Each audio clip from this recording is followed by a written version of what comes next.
கடவுளை வழிபடுவதை விட என்று சொல்வதை தவிர்த்து, கடவுளை வழிபடுவதோடு குருமார்களையும் சேர்ந்து வழிபட்டால் அதிகப்படியான நன்மை கிடைக்கும் என்று எடுத்துக்கொள்ளலாம்.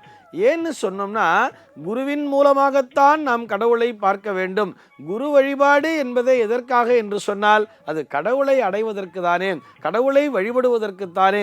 கடவுளை வழிபடுகின்ற முறையை நமக்கு கற்றுத்தருபவர்தான் இந்த குருமார்கள் என்பதை புரிந்து கொள்ள வேண்டும்.